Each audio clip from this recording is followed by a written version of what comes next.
As previously mentioned on this show, Marvel Comics acquired Malibu in 1994, mostly canceling their titles, relaunching some, and crossing Ultraverse heroes with Marvel characters in zero-issue one-shots. In the case of All New Exiles vs. X-Men, this may have seen protagonists from the House of Ideas traversing realities. Or in the case of today's review, the opposite, an Ultra stuck on Earth 616. Hello, I'm the Angry Spork. Earlier this season, we saw teenager Kevin Green use his bulky alter ego to team up with Captain America. Now, in a world he never sulked in, he meets another Avenger he's much more similar to, if not in raw power, then certainly in body mass. I'm taking issue with Prime versus the Incredible Hulk, so let's see if this comic makes us want to turn the page, or turn our heads.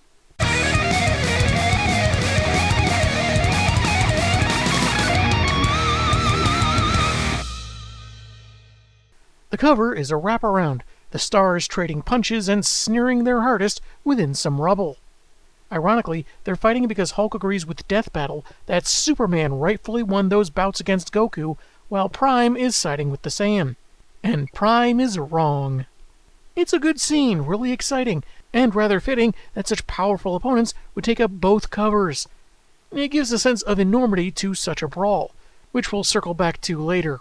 Written by Len Straczewski and Gerard Jones, with plot assist from Peter David, alongside art by John Statima, Bob Smith, Mike DiCarlo, Tim Divar, Kim Bitsui, and Salvador Mancha, we begin with Kevin, now alone on a different Earth, looking out at Liberty Island, reflecting on the trips he'd take with his mom to their world's version, and how special it was to her. Though she did get pretty disappointed when she found out the Ghostbusters didn't actually spray the insides with positively charged ghost snot. He recalls a fight where terrorists had decapitated the statue and his muscled identity fought off a sea monster, before he was warped to this universe. And by sheer coincidence, another such creature is attacking a ferry, undoing all the good press that Pixar's Luca did for sea monsters. What a shame.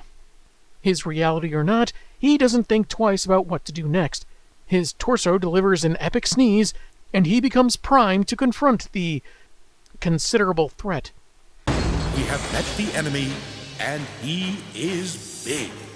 Trying to learn from his mistakes in the previous monster fight, he rams right into the creature's belly, then, to give the ferry time to return to shore, lifts it up and slams it onto Liberty Island, where there are people running for safety.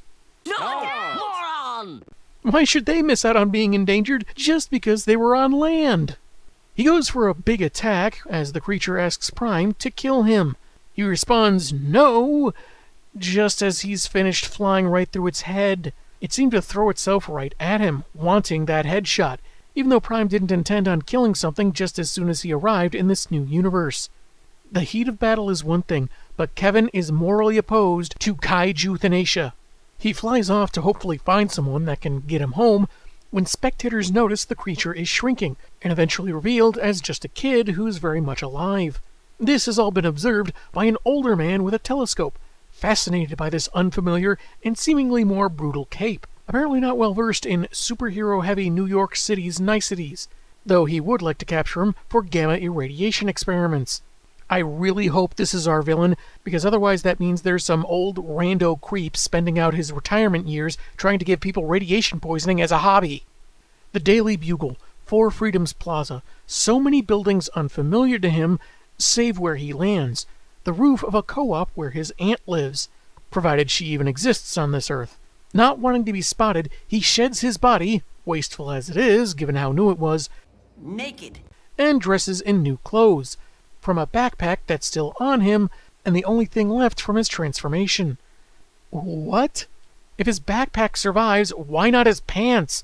Is it different materials involved, or are we just supposed to find humor in the whole using his powers leaves him in his birthday suit routine?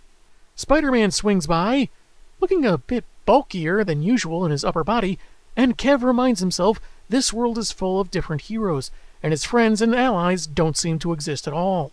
As for his Aunt Judy Glick, he tries the key he has to her apartment, only to be met with a gun to his face, from a woman who is not his aunt, and says she bought the lease to the place from an old Italian that had lived there for 30 years. Talked about traveling through pipes, rescuing a princess over and over from some dragon turtle monster, Something about mushrooms. I think he may have been on the wrong meds. She apologizes for the scare, then offers to help Kevin.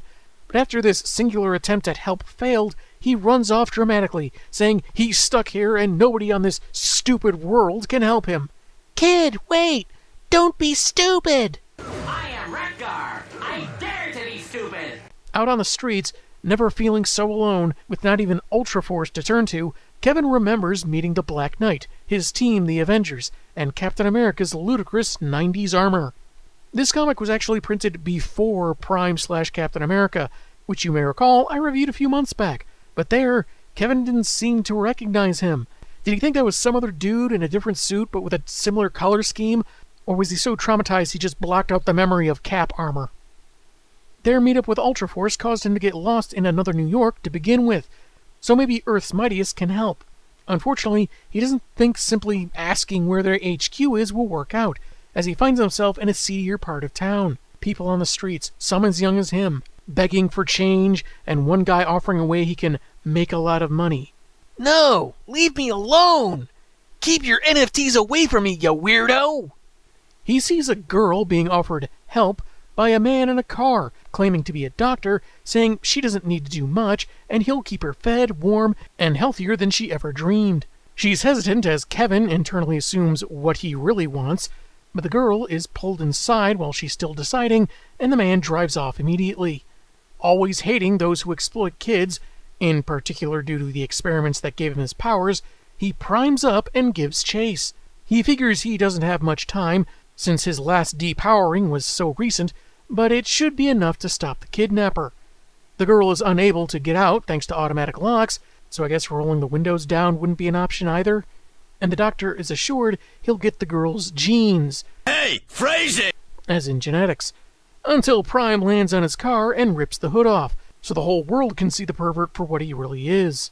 Baldy, recognizing Prime, says he's Eugene Wildman, a research scientist whom the girl, who has already run off, mind you, was going to assist. I wasn't going to do anything lewd. I was going to splice her DNA with a labradoodle to create a hybrid monster to attack my personal enemies from grade school. Thank you very much. Prime's personal experience makes him rather suspicious of this claim, and demands to know what kind of research he does. While apparently so tense, he looks like he's having trouble on the turlet.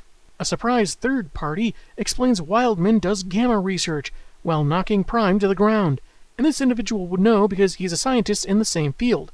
At least when Banner's mind is at the helm. Usually they call me the Incredible Hulk. Yeah? Well, I've got an adjective in front of my hero name too. Some people think I've got a positive outlook, so they call me, the Optimistic Prime. Wait a minute. Part 2, which gets another credits section because despite all the other creators being the same, pencils and inks are now respectively handled by Kevin West and Rodney Gates. The 2-page spread sees Prime sending the Jade Giant back with a mighty punch, saying he's never heard of him.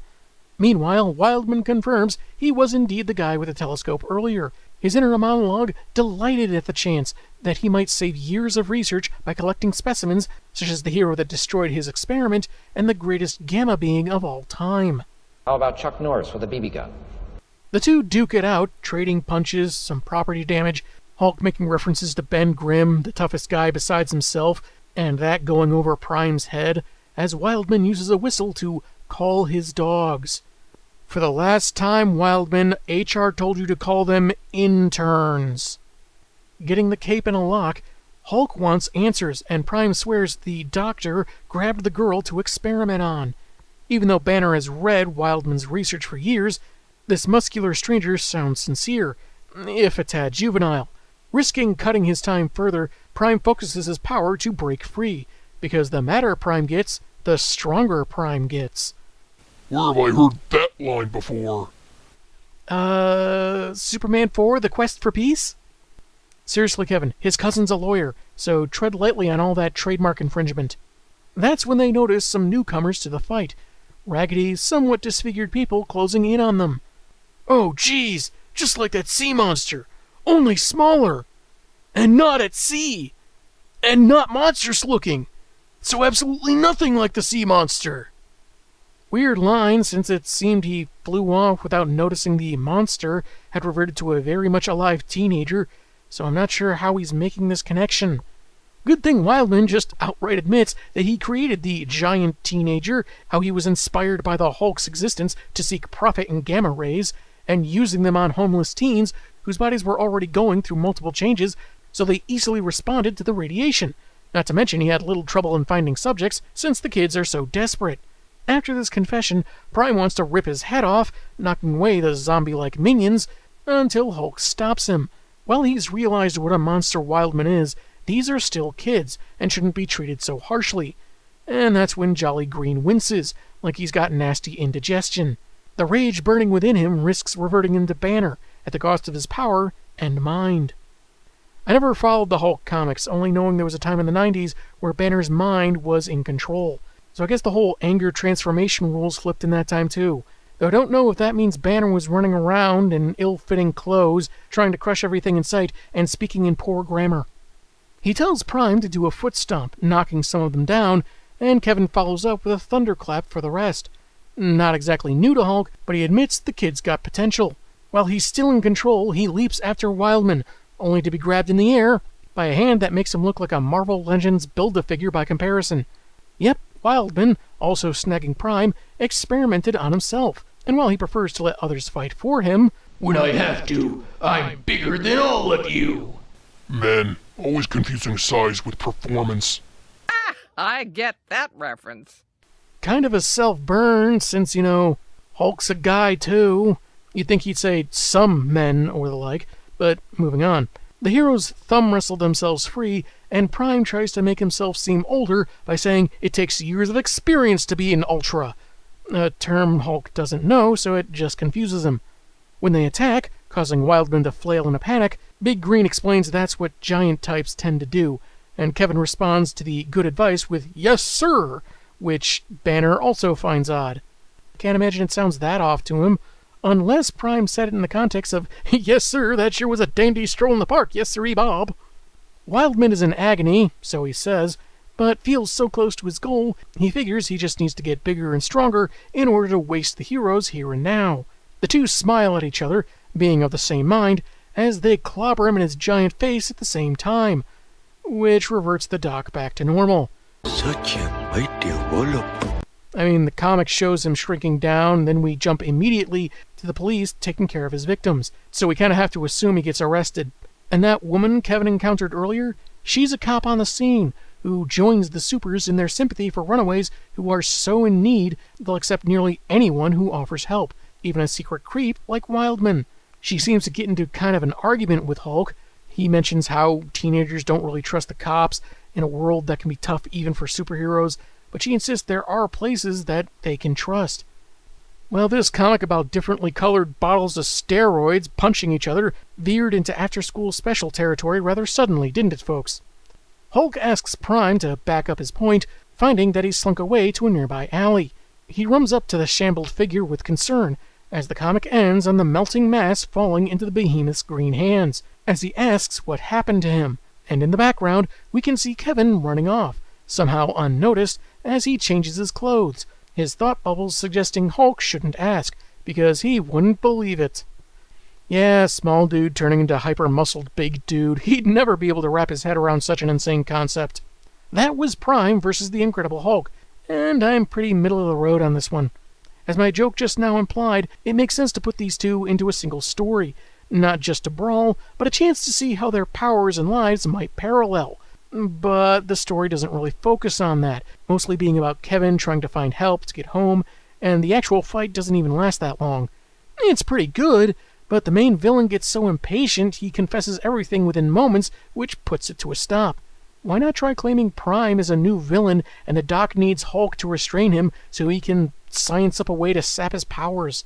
That would have been a much better stall than a bunch of feckless zombies, and a much better way for him to get his precious samples from both of them.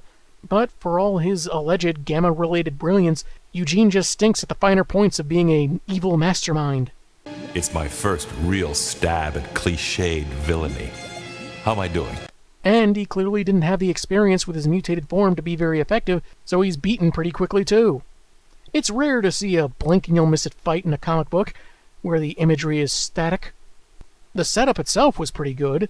Kevin witnessing an abduction, even if you thought it was more salacious than it really was, which may have to do with his school gym teacher creeping on some female students in his first title, and Hulk being skeptical because he's familiar with Wildman as a scientist and doesn't know this Prime guy at all. It was a good organic misunderstanding in order to get these two throwing steroidal hands, even if the fight doesn't last.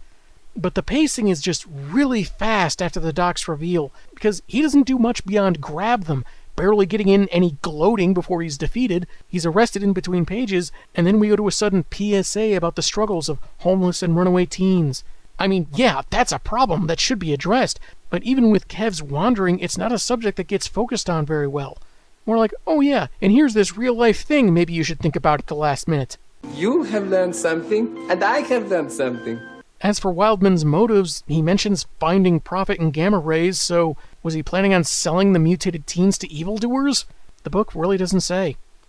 That said, the heroes did interact well, Prime's awkwardness in trying to keep his secret being pretty appropriate for a kid trying to appear older, and they worked well together when the situation called for cooperation. Though the cover seems a bit misleading if you ask me. It's the classic tattered pants Hulk, usually associated with his more savage, brutish personality, but the story itself features Banner's mind at the helm. If it'd been the former, like we saw in the crossovers with Batman or Superman, I wonder if Prime would have fared as well. The art was fine, no real complaints, save for a weird expression or two, and maybe some other stuff that probably has more to do with the last third's quick pacing. Monster Wildman looked like a combination of the Abomination and the Leader, which some might see as derivative, but for a one-off Hulk villain, I think it works, and maybe it was meant to be a fun, tongue-in-cheek joke to begin with. As for the way Kevin left things, his spent super form dissolving in Hulk's hands, it does make me curious what it may have been like if they had met up again after this. It seems like Banner can only assume his new buddy just died. And with him, his idea for a superhero version of Saturday Night Live's Hans and Franz. This book isn't terrible, and to set up Prime acclimating to a new world, it might grab some readers' interest, especially if they were readers of Prime beforehand, but between the awkward pacing and the villain not being that bright, it's pretty mild in my opinion. Not without its charm, but definitely could have used a bit more polish. I'm the Angry Spork, and man, have I got issues.